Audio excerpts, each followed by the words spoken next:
আসসালামু আলাইকুম এভরিওয়ান। তো আমি আজকে আপনাদেরকে বলবো যে জাপানিজ আপনার প্র্যাকটিক্যাল পরীক্ষার মাঝখানে কী কী হয়। সো এখানে আমাদের যে কিশোরগঞ্জ স্থিতিচিতা আছে, এখানে জাপানিজ পরীক্ষাতে আপনার দেখা গেছে যে 2 দিনে হয়েছিল। ফার্স্ট ডে ছিল প্র্যাকটিক্যাল প্লাস হচ্ছে আপনার রিটেন। সো ফার্স্ট ডে আপনার প্র্যাকটিক্যালের মাঝখানে ছিল ফার্স্ট অফ অল আপনার হাইট, যে হাইট ঠিক আছে কি না, হাইটটা চেক করা ছিল। দেন হচ্ছে ছিল আপনার হাইটের পরে ওয়াইট। হাইট ছিল 5 ফিট 4 অ্যান্ড ওয়াইট ছিল 55 to 65, মানে এর মাঝামাঝি হতে হবে, বেশি হলে হবে না আবার কম হলেও হবে না। ফিজিক্যাল পরীক্ষার সাথে আমাদের রিটার্ন পরীক্ষাটা হয়েছে।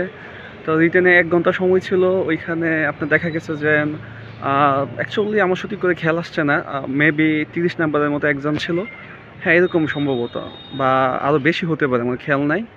আমরা যে পরীক্ষাটা দিয়েছিলাম আমাদের যে জাপানিজ কোর্সে ভর্তি হওয়ার জন্য, এটা কত মার্কের ছিল? 50 ছিল না? আর কত ঘন্টা সময় দিয়েছিল আমাদেরকে?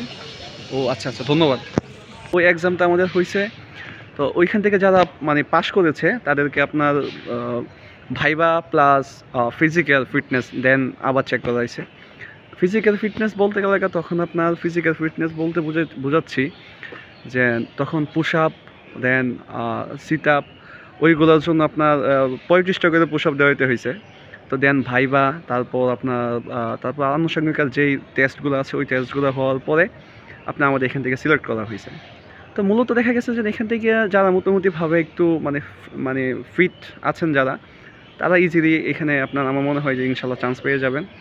এবং এই জিনিসটা দেখা গেছে যে এখান থেকে যদি আপনার চান্স পেতে পারেন, এখানে একেবারে লো কস্ট, এখানে কোনো কস্ট নেই। ভর্তি মেবি সামথিং কিছু টাকা পয়সা আছে, বাট আপনি এখানে 6 মাসের ভিতরে দেখা যাচ্ছে যে জাপানের জন্য N4 পর্যন্ত কমপ্লিট করতে পারতেছেন, যেটা সো টাফ।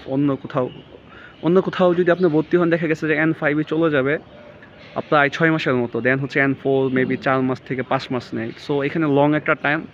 আরেকটা কথা হচ্ছে যে এখান থেকে আপনি ইজিলি যদি শিখতে পারেন তাহলে আপনি ইজিলি জাপান যেতে পারতেছেন। এটা হচ্ছে সবচেয়ে বড় বেনিফিট।